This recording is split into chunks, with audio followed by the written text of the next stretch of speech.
Berjumpa lagi dengan TJ44 di Cerita Bersambung. Seperti biasa, sebelum lanjut video ini, jangan lupa tekan tombol subscribe dan like channel ini. Jika sudah, terima kasih.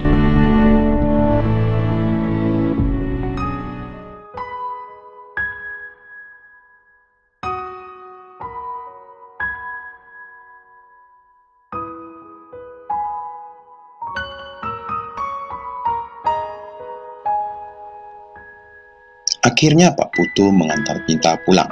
Saat dalam perjalanan terlihat Mita hanya diam karena mengingat pria yang duduk di sampingnya adalah bos besarnya. "Kamu tinggal di mana?" tanya Pak Putu memecah keheningan. "Mita ngekos Pak," kata Mita menoleh. "Nggak usah antar sampai kosan Pak, biar Mita naik ke kantor aja masuk ke dalam, Bapak turunin di luar aja," kata Mita selanjutnya. "Kamu udah makan belum?" tanya Pak Putu lagi.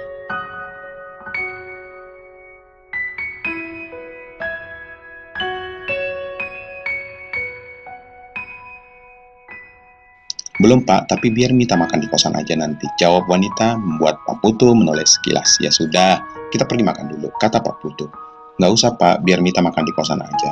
"Udah, nggak usah nolak, kita nyari tempat makan dekat-dekat aja dari kosan kamu," jawab Pak Putu membuat Mita kembali tak bisa menolaknya.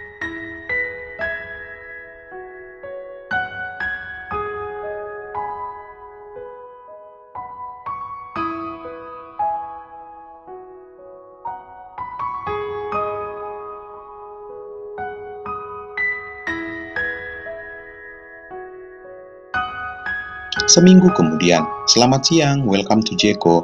Jeko Donut and Coffee yang berada di lantai 1 Mall Panakukang sore ini terlihat lumayan ramai.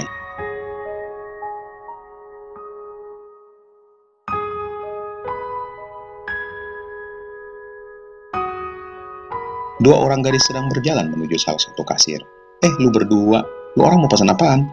Reni, setelah menyelesaikan kuliahnya tadi, maka siang ini ia segera melanjutkan kegiatannya dengan bekerja sebagai kasir di kafe tersebut. Sinta dan Gaby yang baru saja tiba segera memesan 2 buah kopi. "Ceria amat lu, Nek?" tanya Gaby setelah memberitahukan pesanannya. "Betah lu ya di sini?" Sinta ikutan bertanya.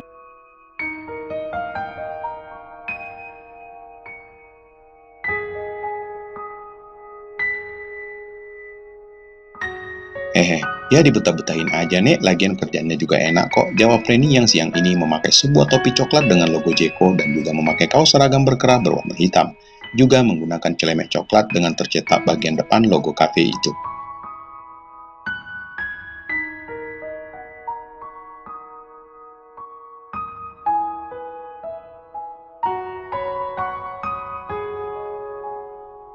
Awalnya Reni memang yang membutuhkan kerjaan sambilan, akhirnya mendapatkan info dari Sinta bahwa di Jeko sedang membutuhkan kasir.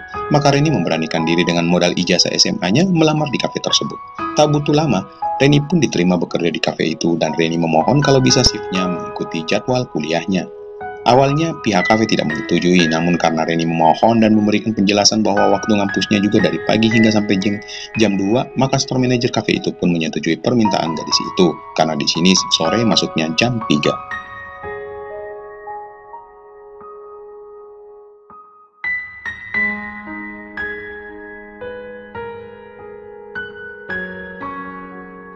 Maka, Reni masih punya kesempatan untuk kerja di tempat ini karena kadang ngampusnya selesai jam 1 atau jam 2. Bahkan kadang lebih cepat. "Keren lu make seragam ginian," ujar Gaby.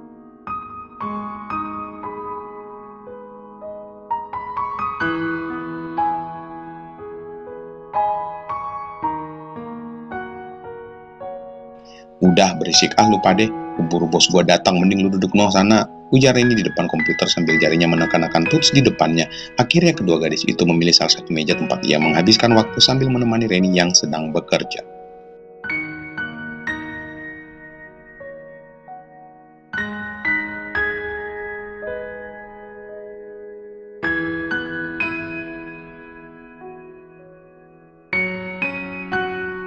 Beberapa hari kemudian, Sabtu malam terlihat Reni dan Eko sedang berduaan di dalam mobil. Malam ini Reni mengajak Eko ketemuan untuk membicarakan suatu hal. "Kak," kata Reni menoleh.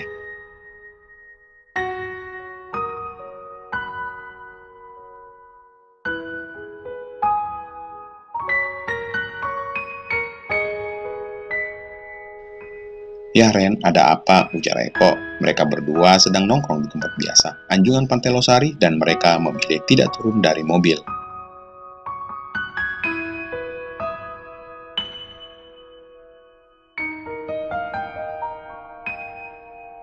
Kak Eko sebetulnya serius nggak sama Reni? Tanya Reni mencoba bertanya hal lain dan masih menahan sesuatu yang memang menjadi tujuannya ketemu dengan pria itu.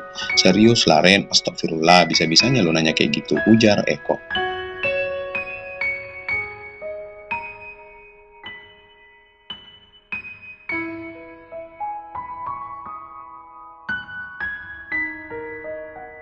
Kemudian Eko meraih tangan Reni lalu menggenggamnya erat. "Tahu, gue sayang banget sama lu Ren." Sayup-sayup mata Eko terlihat berkaca-kaca, membuat Reni menarik nafasnya yang terasa berat.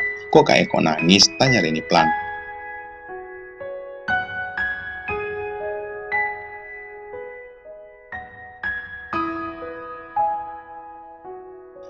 "Nggak tahu kenapa gue sayang banget sama lu Ren," kata Eko menatap wajah gadis itu dengan tatapan memohon.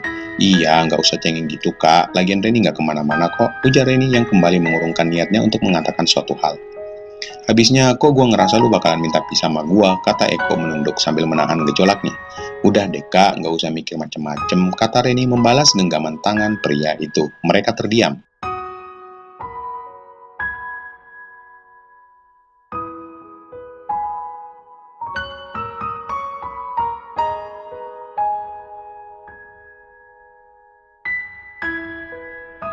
Eko menoleh ke gadis itu, dan Reni membalasnya dengan sebuah senyuman. Kemudian Eko perlahan melingkarkan tangannya. Sesaat Reni terdiam, lalu menarik napasnya sesaat sebelum akhirnya ia mengikuti apa kemauan pria itu karena ia udah ditarik.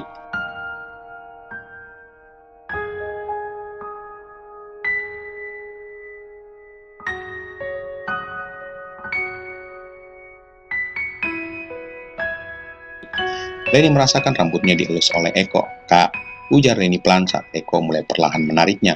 Mereka saling menatap. Tubuh Reni bergetar dan kedua tangannya ia kepalkan saat Eko mulai mendekatinya.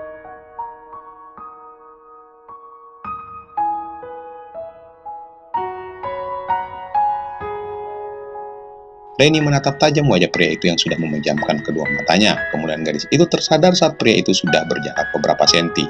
Sebuah kecil bersarang di pipi Eko membuatnya membuka kedua matanya. "Kenapa? Kenapa lu?" "Gua," tanya Eko membuat Reni makin mengepalkan kedua tangannya. "Stop Kak, gua nggak suka cara kayak gini, mending gua turun aja dan pulang naik taksi," ujar Reni lalu segera membuka pintu mobil.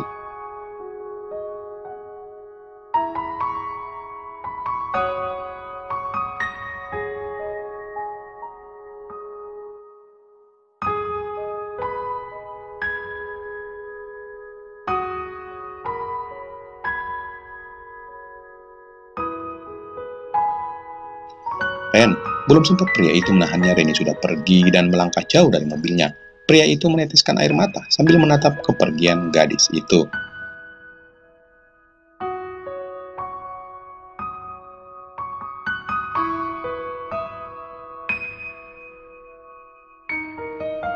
Setelah kejadian kala itu, Reni mulai menghindar dari pria yang bernama Eko Nasution. Apalagi makin hari, Reni juga makin mengerti akan kondisi orang tuanya. Maka ia memutuskan untuk giat bekerja dan juga akan fokus ke kuliahnya agar cepat selesai.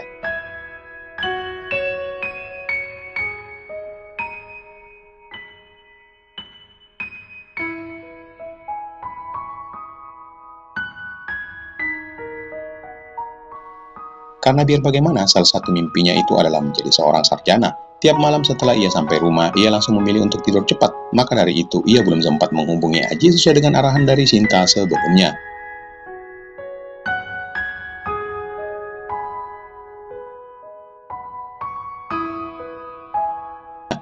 Makin hari pikirannya sudah mulai tak memikirkan Aji lagi. Ditambah lagi teman-teman barunya di tempat kerja yang seringkali mengajaknya sekedar nongkrong dan juga hangout bareng, membuat Reni kembali ceria.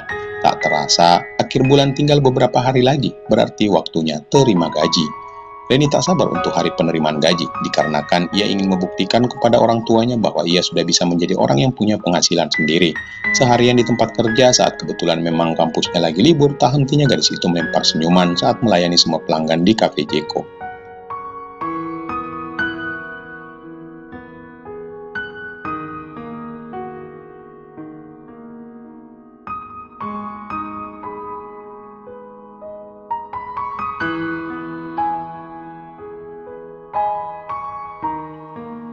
Beberapa hari kemudian, akhirnya gumam Reni saat melihat tanggal di HP-nya. Gaji dah masuk tuh, ujar salah satu teman Reni saat menerima SMS banking. Iyakah? Alhamdulillah, ujar Reni.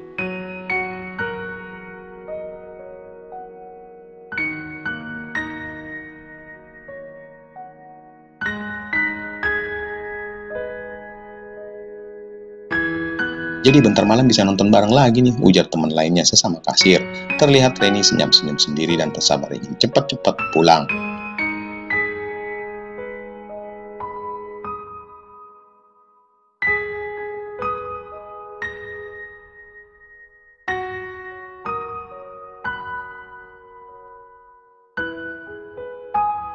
Di tempat berbeda, kantor Indomarko Manado, terlihat Aji sedang sibuk menyiapkan bahan presentasinya di depan laptop. Selama Aji menghandle area Manado, banyak hal yang telah ia lakukan.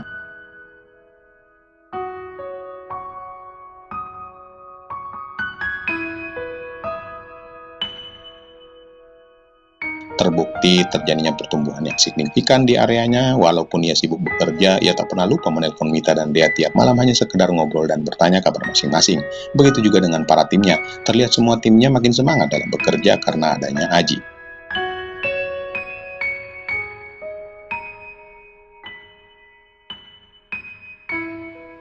Mereka belajar tentang banyak hal selama ini dan memang apa yang selalu Aji ajarkan mereka implementasikan sehari-hari dan sukses. Semalam Aji kembali berteleponan dengan Mita karena 2 hari lagi Aji akan ke Makassar untuk monthly meeting. Beres dah, kata Aji setelah selesai mengerjakan materi presentasinya. Pak, jangan lupa oleh-oleh nih, otak-otak deng kacang di Skojo nih, ujar Jenny membuat Aji tersenyum. Iya, nanti aku beliin kalian oleh-oleh di sana. Gitu dong baru namanya Pak Aji yang baik hati, kata Jenny lagi.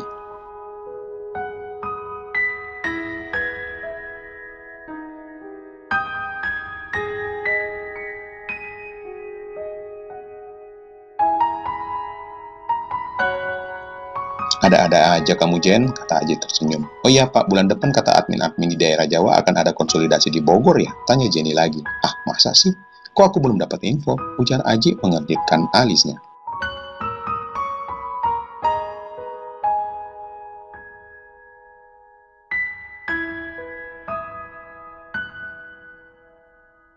Ye, kan Jenny ada grup sesama admin seluruh Indonesia, ujar Jenny. Oh gitu, berarti semua admin ada di grup. Admin Pak Ferry juga, tanya Aji. Ibu Mita kan? Iyalah, ada no Pak, hehe. Jawab Jenny membuat Aji tersenyum. Tiba-tiba Aji memikirkan sesuatu dalam hatinya, kenapa Mita tidak info ke dia ya? Mungkin Mita juga lupa undang Aji sesaat. Ya sudah, berarti semua karyawan ya akan diundang, tanya Aji.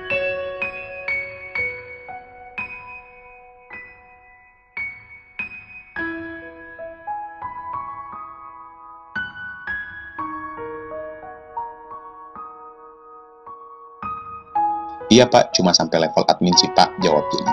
Oh, oke deh, thanks infonya ya Jen, ujar Aji. Sama-sama Pak, berarti nanti yang dari Manado cuma orang berempat no Pak? Yap.